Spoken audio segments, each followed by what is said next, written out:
Hey everyone, welcome to another episode of The Good Life. We're coming to you live, special location.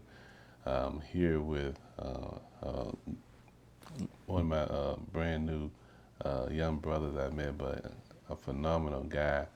Uh, y'all may know him as the neighborhood hero, Mr. Dantre. Oh, we got it. He butchered that, Jay. It ain't your fault, though. My mama threw that R in there. It's Yeah, Dante. Dante. The R silent, though. Dante Harris. Okay, my bad. Hey, look, I told me live. Look, right Yeah. here. Dante Harris. Look.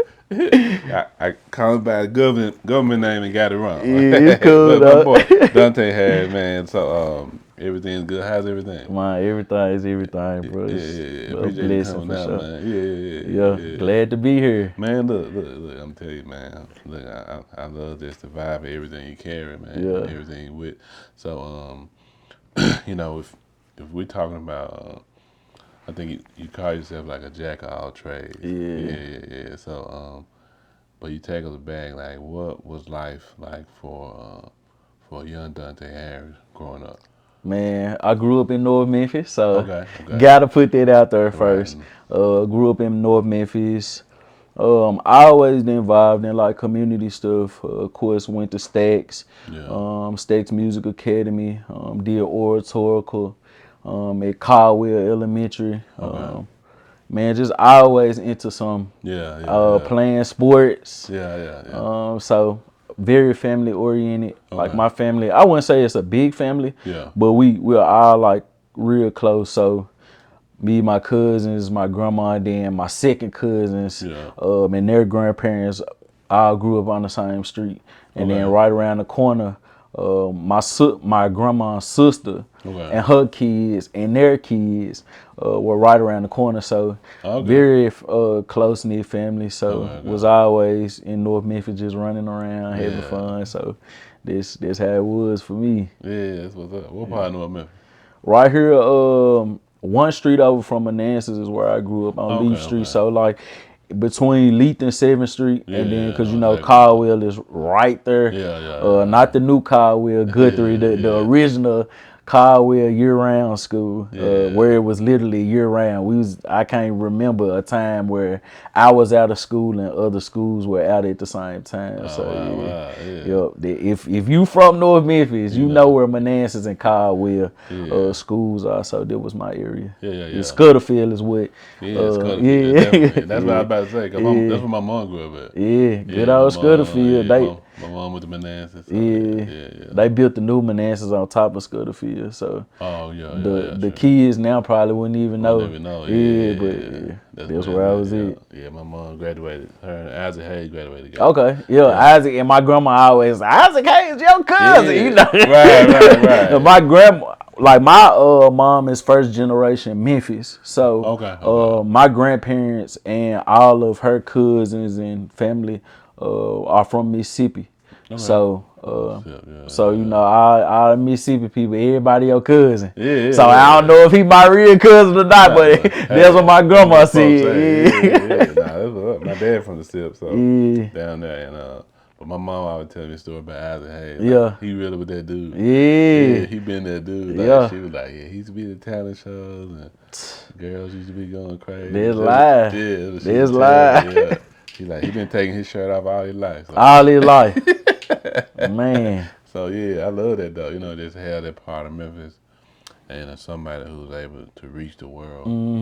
From Memphis. Yeah. And so just really piggyback on that. How does that inspire you? Like seeing, like, let's say, him or Gloria Love, reaching the world. How does that inspire you as an artist?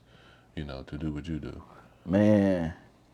I think Memphis is a magical place. Like it's a wonderful place. Recently Stephen A been going crazy on ESPN, which is something that I don't like because it's an inspirational place. Right. If you come to Memphis, if you're from Memphis, you know the love that you can receive. So seeing artists like Glorilla or 3 6 Mafia, the Hit Kids, Isaac Hayes, the Staple Sisters, like all these people who Yeah, have definitely, done definitely. big things in Memphis and go out and spread who we are as a people, like Right, our right. culture, but spreading it on a broader aspect is very inspirational because the message that I'm giving is not just Memphis. Right. Like my music is definitely a Memphis Memphis sound. sound, You right, know what I'm right. saying? Like I got them hard beats. One Yeah. of the hardest producers in the city, Metcalf, pretty much does all my beats. Okay, okay. And That's what's up. then Ninja Man,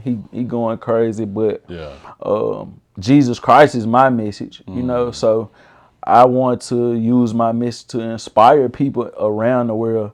I know a lot of time gospel music is heard by the ears of people who already know Jesus, Mm. but the way I produce my music and the way that I formulate my sound is Mm. to attract the ears of people who don't necessarily know Jesus. Yeah. But like I want all the trappers to, you know what I'm saying, listen Yeah. to my music. Right, Like right, right. even if because some people don't go to church, you Right, know. right, right, right. But if I can get a message across, a story across of Paul and Silas and Yeah. how they were in jail, and then you can listen to my song and while you locked up, and Yeah. then you can go do research on what was going on with Paul and Silas. Yeah. Why did Jesus come shake the jail? Like how did they get out? You know what I'm saying? Yeah. Stuff like that. Like so using it too and being a vessel Mm. and having a voice through music and being able to spread it worldwide is definitely something that I'm inspired by. Yeah. No, that's good. And so I hear you talking about faith and how it's woven into your music. Where does your foundation of faith come from? My grandma, you feel me? Yeah. You ain't back like when we were growing up. Yeah. Hey, grandma not going to church and you ain't going. Right, Like for you, real, for real, we didn't yeah. have a choice of not going to church. Like Nah, for real. now, grandma was having me singing on Sundays, and it wasn't Yeah. something I necessarily wanted to do. Right. And then she had me. We used to wake up at 7 o'clock to go to Sunday school. I'm like, Yeah. I gotta go to Sunday school, then go to regular church and Yeah. sing in the choir. But like my grandma always made sure that I Yeah. was in church. She made sure that I was learning along with my mom. Like had me in church. Yeah. Like you know, it was always there. And so Mm. I feel like their relationship with Christ Yeah. has always been in the forefront of my life. Yeah. Even when I was going through the worst times of my life, I Mm. always feel like, you know, Jesus ain't let me down yet. You know, so I'm cool. Like I Yeah. might be in a bad situation right now, but then it goes back to Job. You know what I'm saying? Look Right. at Job and all the struggles that he had, which Yeah. a lot of people know about Job, but you know, like we gonna all go through trials and tribulations and tough times, Yeah. but sometimes, like I just did a little spiel the other day Yeah. on Big Faith Talk. Yeah. Of sometimes in life, all you feel like you got is problems and Jesus. Mm. Like, Yeah. and so you in the middle of the problems in Jesus, but once you understand, like, man, he always is a level up and Right. he's always gonna do what's best for you. You got that ultimate shoulder to lean on. You feel me? Right. So just growing up in church has always just like kept my faith high. Like when I don't feel like I got nowhere to turn or nobody to talk to, you could talk to 1,000 counselors and feel like, man, Yeah. I still like. But Jesus is the ultimate counselor for me. He the ultimate space for comfort. So I'm glad that I had that growing up. Yeah. Yeah. Definitely. No, that's what's up. And so, like I said, we, just having your own relationship with Jesus, when did that really hit for you? Like, I know you grew up in church and grandma, Yeah. but when did it become personal for you? Real personal. Well, I went to jail. Yeah. I was in college and I Okay. ended up getting in a little situation. Yeah. Of course, like I was happy that I beat out the charges and stuff, but at that time I feel like God had been telling me to get out of where I was at. Like I went to school at Murray. And Okay. I feel like I was already becoming very depressed, Mm. just because culturally it's way different from Memphis. Like it's a PWI, Yeah. and I had graduated. Well, I was at the time, I think like my first situation, I was about to graduate. Okay. Cause I had went to jail back to back, and I'm like, what? Yeah. Like never in my life did I think I would be in situations of going to jail. But then Wow.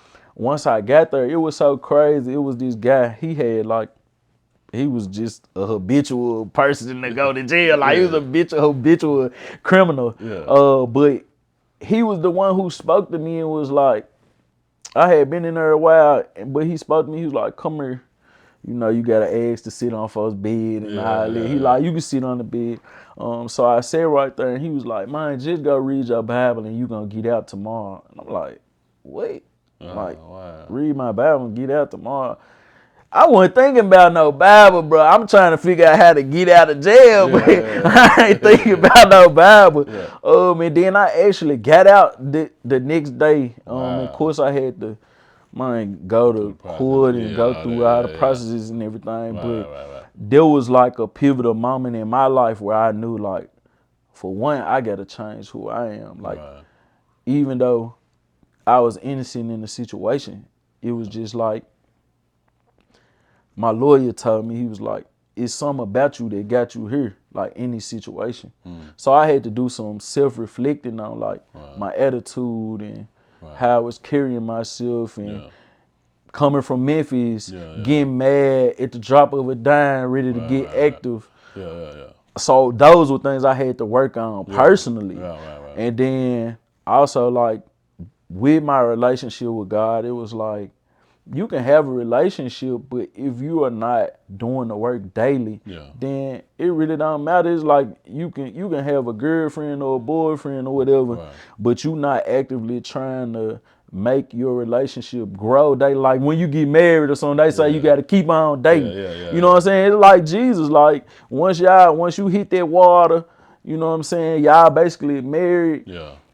You gotta keep on chasing the relationship. You gotta do the work daily. And I was just noticing at the time, like I wasn't even focusing on doing the work. It was just like I was a believer of Christ, but I wasn't no follower.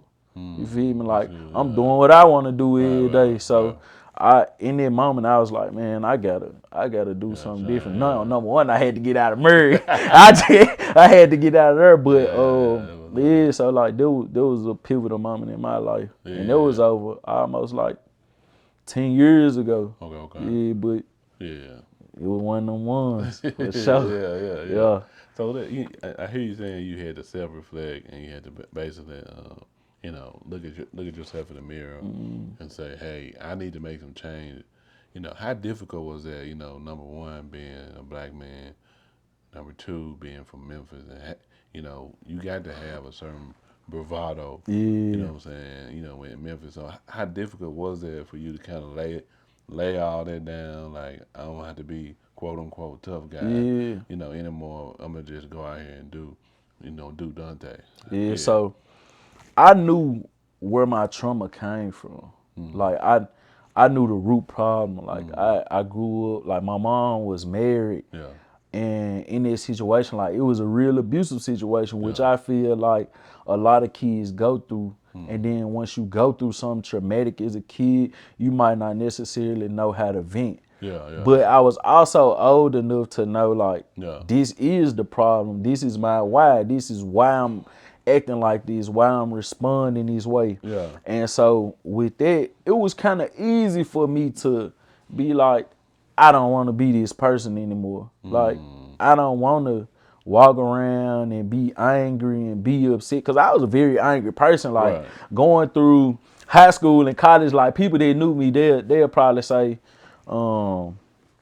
like, it was tough. Like, I was always fighting, like, quick temper. and I'm glad like then it's not like now. Like now everybody shoot.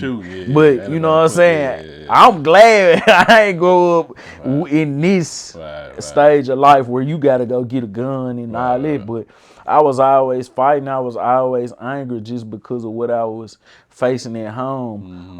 And what I was just facing on a daily basis, or what I had been through, what I seen, what I experienced. So for me, it was just like, Jesus, like, I ain't trying to do this. Like, I know it's so much more to life. Like I'm well traveled. I was well traveled then. Yeah. I was well versed. Like You I had was, experienced different things, yeah, yeah. So you knew it was more out there, yeah, but you was just kind of stuck in a particular rut or yeah. whatever.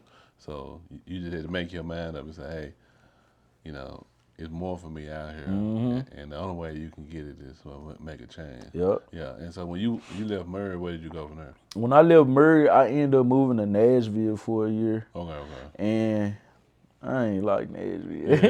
It Yeah. just one. It was kind of like a bigger Murray to me. Yeah. Like Okay. it Okay. Yeah. just the cultural dynamic, Mm-hmm. and that's when I moved back to Memphis the year after that. Yeah.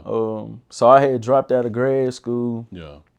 and I was just like trying to see what I was gonna do. Right. And my mom and my younger sister were moving to China. Mm. So that was 2018. Yeah. And they was just like wanting me to come back and spend some time with them. Yeah. So I moved back down here to that summer of I think it was summer of 2018. Yeah. Yeah. And man, I've been here ever since. Yeah. Like I never expected to be back in Memphis, and I always, once I moved, I was like, I'm never coming back. Yeah. I'm never gonna move back to Memphis. Like that's what I always said. Yeah. And then God was like, psych, you know Right. what I'm saying? Like my boy, come on. Right. So I've been here since 2018. Yeah. Yeah. But that's what's up because like I said, I look at you. You know what I'm saying? Like if I'm looking at you on the outside looking in, I see the dreads, Mm-hmm. I see the diamonds. You know Yeah. what I'm saying? North Memphis. Yeah. But on the flip side, like you got a career. You're a Mm-hmm. working man. Yep. You run a couple of businesses. You got degrees, a Yeah. certification. What do you attribute that to? That like even though like I said, you from Memphis, you still took care of your business even when you were going through your trouble in Murray. You know what I'm saying? You about to graduate. What do you attribute that drive to? You still like, hey, I still got to get my paper right, get my degree, get my certification. What do you attribute that drive to? Where do you think they come from? I say my mama. Okay. Cause like I got one college degree, my mama got 6 college degrees, Oh wow. and I I don't understand how she likes school like that. You know what I'm saying? Like I work at a school now, but Yeah. like to get 6 degrees is OD. But she always told me like Yeah. I always have a backup plan. Okay. But with me getting like all my certifications, CDL, barber, all that, it's more so like it wasn't a backup for me. It was just like I'm hitting milestones and accomplishments, and Right. why not do this while I'm able? Like I have Mm-hmm. the ability to, and then retrospectively, Yeah. like I can look at them as backup plans if I have to pivot. Like 2020, I had to pivot. Yeah. I had to go get my CDLs. Yeah. I should have been in barber school then, but I was thinking so much of the money. Okay. So I went and got my CDLs and got on the truck because Yeah. school was out. Like, Right. you know what I'm saying? So I did that, and then I ended up going back to the school system. So Okay. those were just avenues and ways that I was like, man, I can always get some money through a trade. Right. Like I know that I can put my hands on some, get some money, Yeah. and if I have to go back to it, I can. Yeah. But yeah, my mom, she's always been like a hard worker. Like Okay. she was working 2 jobs while I was growing up, and going to school. So like I did the same thing last year. So last year I worked at Nike. Yeah. I did the weekend shift from 4 to 4. Yeah. So 4 in the afternoon to 4 a.m. And I was pulling 2 doubles a day, like on Sunday, getting off at 4 a.m., going to work at the school at 8 a.m., getting off at 3 and having to go back to Nike at 4 on Mondays. But I also was going to school Tuesday through Thursday. Well, Monday through Thursday. Mondays were online. So it's just like, my mama taught me never be afraid of hard work. Like she would tell me like, work smart and not hard. But man, I gotta give the credit to her for sure. Wow. That was up, man. That was very inspirational, like I said, just to hear that, and then learn from your mom and pass it down to be able to you to follow through with what she done. And so like I said, jack of all trades. You know, let's talk about fashion, and then we'll kind of go to music. Yeah. Yeah. So how did you get into fashion? Like, see, today you got some of your pieces. I don't know if Yeah. they can see this on the camera. Yeah, got Yeah. a Yeah. little So last supper, boys. yeah. So these are actually some jeans you made yourself. Yeah, Yeah. And so how did you get into fashion? man. I always loved art. Okay. Okay. Like I loved, man, just pieces. Like I know a lot of times you see people put clothes on and it's just like you got some clothes on. But one, individuality. Like I wanted to be. I never really cared about what other people thought. Like I had the approach like I'm him before there was even like a little statement. You feel me? Like I'm me, whether you like me or not. So I approached fashion the same way. Okay. I approached it the same way, and then I was blessed to be able to learn from Arlene Elizabeth Couture, Jessie Wilson. She taught me how to sew, and she just knew that I was an artist, and she could just tell by how I dressed. And she asked me one day, like, you want to learn how to sew? And I'm like, yeah, like, let's get to it. So from then on, I started sewing and started taking clients and things like that. And then, so the name of my couture brand is Dewan Dion. Got a nice little ring to it. And then I also have Foams of Pearl, which is my ready-to-wear line. And with Foams, it's Faith of a Mustard Seed. So Christian based line, but it's also streetwear. And it's, man, the way that I just approach my art is I want to reach those people who may have heard of Jesus, but might not truly have a relationship. There's so many artists around the world that cater directly to the market of Christians that already have a deep relationship with Christ. But what about those people who don't? Like, I want to create conversational pieces through fashion, through music.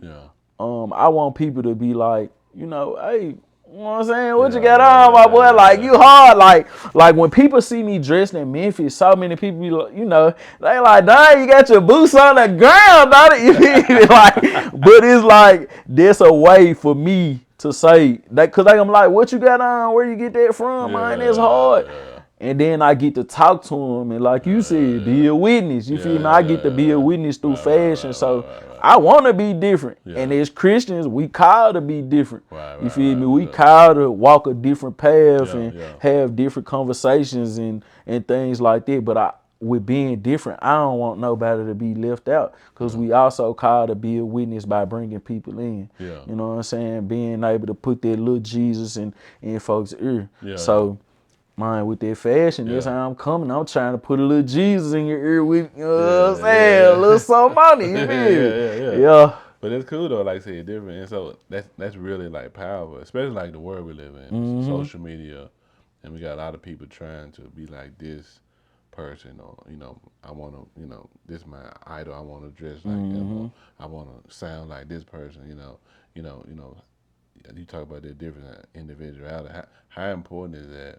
Especially like with you working with the youth, that that they embrace their individuality. How important is that for the youth and for people out there all around the world? Man, God only made one you. You know what I'm saying? Like, it's only one me in the world. I ain't trying to be like nobody else. Like, it's cool to be inspired. It's cool to look at somebody's work and be like, this dope. You know what I'm saying? Like Virgil say, the 3% rule, you take a little bit of this, a little bit of that, and then add your percentage to it, and now you got a new product. Like, all of that, that's cool. But at the end of the day, it's only one you. So be yourself. You know what I'm saying? Because you might be inspiring somebody else. You might be that light to somebody else's world to bring them in through whatever you got going. So that's how I look at it. Like, I'm just trying to be me every day, and then at the same time, I'm trying to be the best version of me. Yeah. Like that's the hardest part of individuality, like Yeah, being the best version of yourself every day. Cause That's every right. day you ain't gonna feel like Right. getting up, putting it on. Right. But I will say with fashion, you get up and put it on, it's gonna make you feel better. You feel me? That's Like, true. That's true. you know, so be yourself. Yeah. Be yourself. Be Yeah. who you called to be. Right. Right. You know what Right. I'm saying? Like, it's only one you. So Right, why right. I ain't trying to be nobody else Yeah. at all. Ever. That's up. Yeah. Yeah. So you said being the best version of yourself. What does that look like for somebody? Like, how can they, you know, run toward that or motivate? What can motivate a person to be the best version of themselves? Yeah. You know So what I'm saying? I feel like the best version of yourself is who you feel like you should be. Yeah. When you wake up out in the morning and you know, safe means you out of weight, like me. Yeah. I need to hit the gym, you feel me? So it's like, all right, I know these are things that I need to accomplish because if I'm not feeling comfortable in myself and I need to better this part, like I'm going to hit those points. Yeah. Set goals. Like Yeah. that's the best way to be the best version of yourself. Right. Like set goals for yourself. Right. And reach those milestones like every day, like they say 1%. Yeah. Be better every day 1%. But you gotta set goals to get to the To get to 1%. 1%, right. You know what I'm saying? Like if you ain't setting goals and you just waking up living life, then you might not ever be the best version of yourself because you don't have or haven't set any aspirations for yourself to be better. Right. You just like, man, I'm tomorrow Friday, bro. I'm just trying to make it through the day. Nah, like you gotta, tomorrow's Friday. I'm about to take the day. I need to do this, do that. Okay, boom. I hit that. Now I'm gonna feel great. Like in the Bible, write it down, make it plain. Right. You got goals, write them down. Even if it's I want to drink a bottle of water today. Yeah.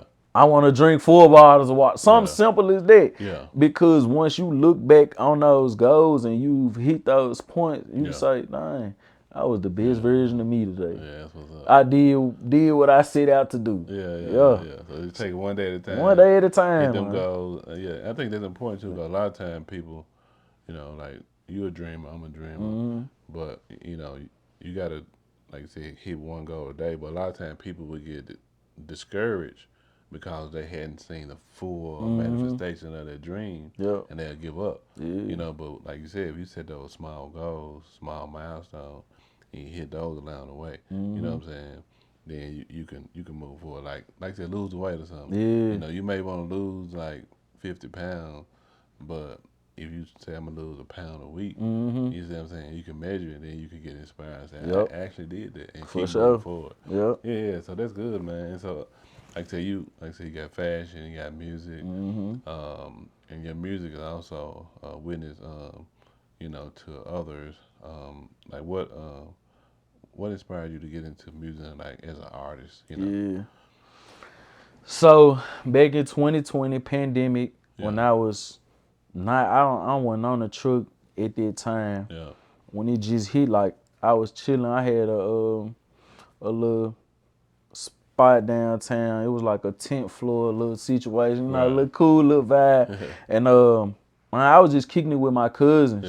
Tony Snow, he a up and coming artist out of Memphis. Matt Critter, of course, he ended up signing the Gucci Mane. But we was together every day, like, cause we from North Memphis, like real cousins and just chilling every day. And I would see them folks hit the studio every day. My boy Mac House do say producer that I currently work with.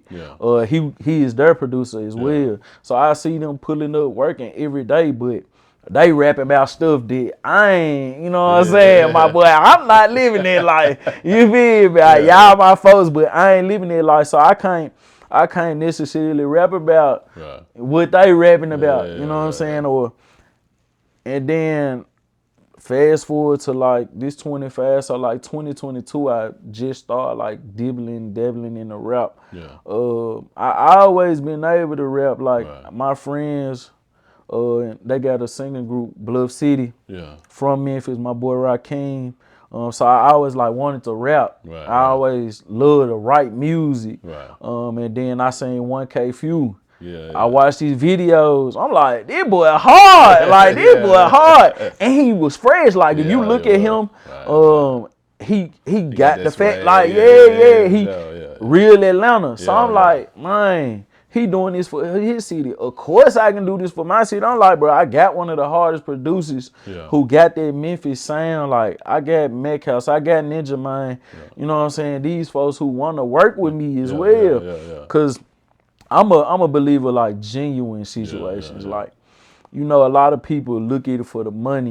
and what they can get from it and how much they can charge you and stuff like that. But Right. I'm blessed to have those producers in my corner Yeah. to help me. And then when I first rap, like I was sounding pretty good. Like I Yeah. was nervous in the studio, like rapping Yeah. on the mic because it was new for me. Yeah. But I would say like 1K Few is definitely one of the biggest artists that I looked at. I don't know, he just popped up on my feed one day. He was doing a song. He remixed the song and he was in the church. I can't remember what song it was, but he remixed an Atlanta song.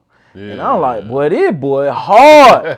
I'm like, he doing it for the A, I'm finna do it for the M. So then I just started putting out music, like write music and just record music. And then, like, I'm a big writer. So a lot of my music early on that I haven't even put out yet. I got an album, it just got 10 songs on it. And I wrote it in 2023. It's called Invisible Clarity. The junk is such a beautiful work of art. Like I got the cover art made, I got the track list made. It was just like I wanted to put that project out after I had got my feet wet. Like I'm still holding on to it because I'm like, I don't know, it's just like it don't feel like it's time yet. Like the time approaching, like right now I'm making summer songs, putting summer songs out. But man, 1K Few, I give it my all the credit then. Zay Teasy. You know what I'm saying? He got what Zay told me. Them folk been cooking up, so them for sure. Nah, that was up, man. And so, like I said, you got that plan, and I love the way like you set goals and you hit them, and you know, you do everything intentionally. Yeah. You know what I'm saying? And I think that's what part of what helps you be who you are and be successful. And then make the impact you're making too. So what's next for you? That you got coming up? Like what's the next thing you like want to put out? Cause I know you got fashion music, you got business. So right now I got a show next Saturday. Saturday. I did the same show last year. With the Global Youth Society. It's gonna be in North Memphis actually. So this on the 28th. And it's a lot of amazing Christian artists on that lineup. I seen you do the interview with Fro. Fro on there. That's why I met him at last year. So I got that dropping. I'm dropping a new song tomorrow called Scriptures and Lessons. And I let the people, you know what I'm saying, pick that song based off of the names. Like I threw a couple names on Instagram. I'm like, y'all choose the song. And then I surprise them with how it sounds. And of course I got Tony Snow on there and I got Duce on there on that song. And that just goes to another point that a lot of people talk about Christian artists shouldn't work with worldly artists, which I don't believe in it to an extent.